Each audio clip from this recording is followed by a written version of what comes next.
નમસ્કાર દર્શક મિત્રો, હું હર્ષુ પરમાર સહયોગ દ્વારા પ્રસ્તુત ન્યૂઝ 20 ગુજરાતીમાં આપ સૌ દર્શક મિત્રોનું હાર્દિક સ્વાગત કરું છું। જોઈએ આજના મુખ્ય સમાચારો।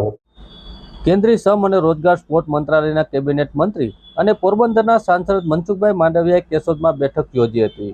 ખેડ વિસ્તારમાં નુકસાનીનો સર્વે કરી રસ્તાઓની મરામત, સહાય ચૂકવણી, વાડી વિસ્તારમાં વીજળી સહિતના મુદ્દે અધિકારીઓને 1 અઠવાડિયામાં કામગીરી પૂર્ણ કરવાની સૂચનાઓ આપવામાં આવી।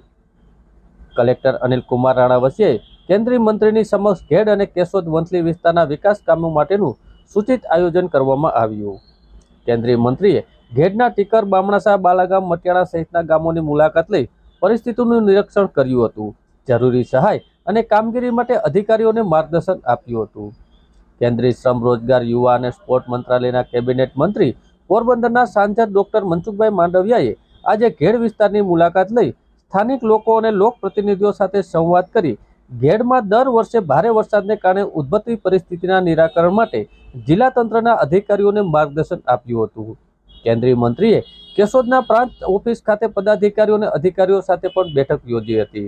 કેન્દ્રીય મંત્રીએ જણાવ્યું કે રાજ્ય સરકાર દ્વારા કેન્દ્રના સંકલનથી જૂનાગઢ, પોરબંદર જિલ્લામાં સમાવેશ ખેડ વિસ્તારમાં વિકાસની નદી કાંઠાઓમાં દર વર્ષે થતી મુશ્કેલીઓનું નિરાકરણ માટે કાયમી આયોજન કરવામાં આવશે।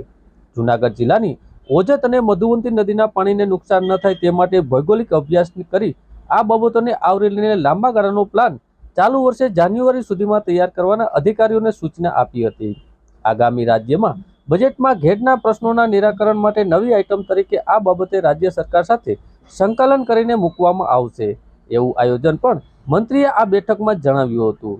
લાંબા ગાળાના આયોજન ઉપરાંત હાલની સ્થિતિમાં તાત્કાલિક ધોરણે કરવાની થતી કામગીરી મંત્રીએ ચર્ચા કરી નદી કાંઠાના ગામો અને ખેડૂતોને નુકસાન થયું હોય તેને નુકસાનીની અરજીઓ લેવાને ગ્રામ્ય સ્તરે સર્વે શરૂ કરવામાં આવ્યો છે। વાડી વિસ્તારમાં વીજળીના પ્રશ્નોના નિરાકરણ લાવવા અને રસ્તાઓનું કામ બાકી હોય તો તાત્કાલિક મરામત કરી વાહન વ્યવહાર શરૂ થાય તે માટે પણ સૂચનાઓ કરવામાં આવી છે। હું બામણાસા ગામે ગયો, ત્યાં નદીનો એક પાળો તૂટીને પાણી જે રીતે કિસાનોમાં ખેતરોમાં નુકસાન થયું એ પણ પ્રત્યક્ષ જોયું। આપણા ઇરિગેશનના ચીફ એન્જિનિયર બધા લોકો સાથે છે ભાઈ, અમે લોકો ડિટેલ બેઠા મેં સમજો કે ભાઈ અત્યારે તો ફ્લડ આવ્યું છે, વરસાદ વધતો ઓછો થવો, અતિવૃષ્ટિ થવી, અનાવૃષ્ટિ થવી આપણા હાથમાં નથી, એ કુદરતના હાથમાં છે। પરંતુ જ્યારે અતિવૃષ્ટિ થાય ત્યારે આપણે ઓછામાં ઓછું નુકસાન થાય એના માટે લાંબા ગાળે શું કરી શકીએ, એના માટે તેને કલાક સુધી મીટિંગ થાય। સરકાર, તંત્ર સંપૂર્ણ રીતે આપણી સાથે, તમારી અગવડતા સગવડતા એ અમારી અગવડતા સગવડતા, આ સરકાર તમારી સરકાર છે અને એટલા માટે સારી મોડી પરિસ્થિતિની અંદર સાથે રહેવું, ઉપયોગી થવું એને અમે અમારું કર્તવ્ય સમજીએ છીએ।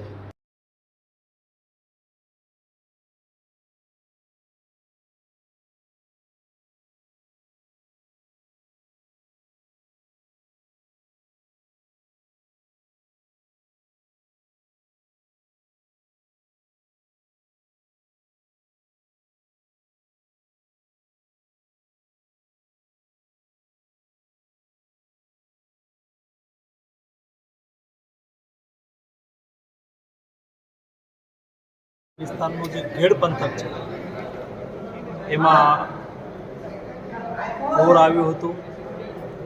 કેટલીક નદીઓના પાળા તૂટી ગયા હતા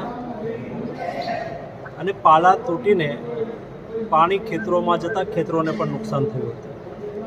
આ પરિસ્થિતિને તાગ મેળવવા માટે મારા મત વિસ્તારના ગામડાની મેં પ્રત્યક્ષ મુલાકાત લીધી, વહીવટી તંત્ર સાથે સમીક્ષા બેઠક કરી, તાત્કાલિક રસ્તાના મરામતના કામો, પાળા રિપેરિંગના કામો અને ફ્લડના હિસાબે કિસાનોના પાકને જે નુકસાન થયું છે એ નુકસાનીનો તાત્કાલિક સર્વે થાય અને કિસાનોને તાત્કાલિક અસરથી વળતર મળે એના માટે પણ અધિકારીઓને સૂચનાઓ આપી છે।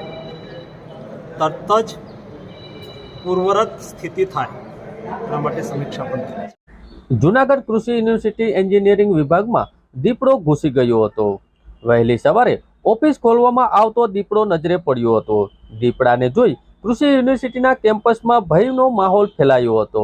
વન વિભાગને જાણ કરાતા વન વિભાગ દ્વારા દીપડાને સલામત રીતે રેસ્ક્યુ કરી દીપડાને પકડી સક્કરબાગ ઝૂ ખાતે મોકલી દેવામાં આવ્યો હતો।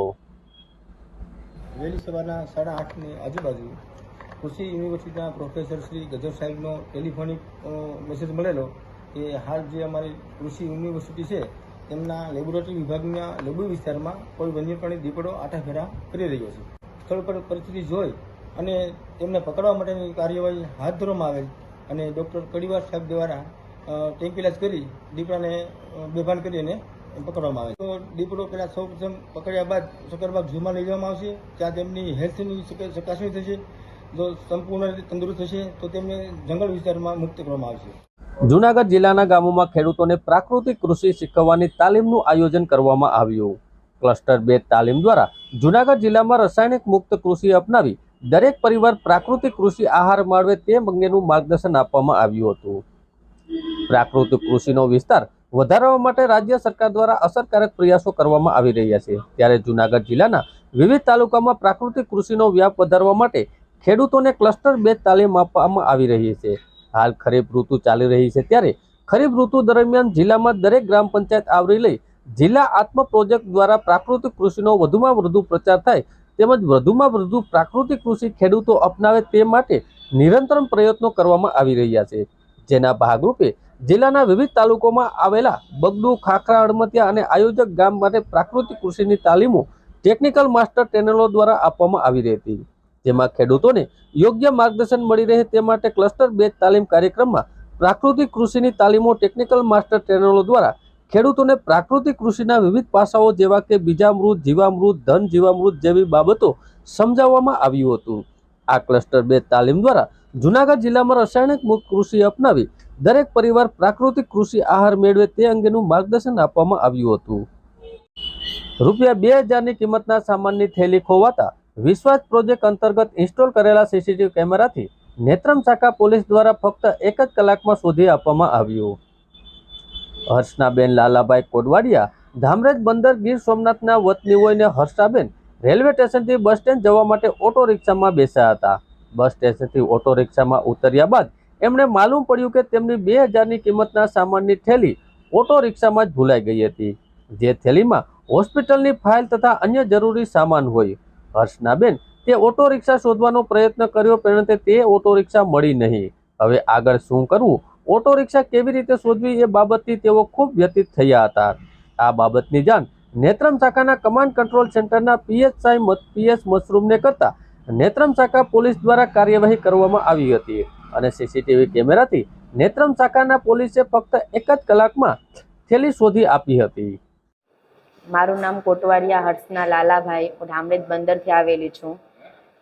રેલવે સ્ટેશનેથી બસ સ્ટેન્ડ જવા માટે હું રિક્ષામાં બેઠેલી હતી, તેમાં મારી થેલી ભૂલાઈ ગયેલી। ત્યારે અમે નેત્રમ શાખાનો સંપર્ક કરેલો તો 1 કલાકમાં નેત્રમ શાખાએ અમને થેલી ગોતી આપેલી। નેત્રમ શાખાનો ખૂબ ખૂબ આભાર।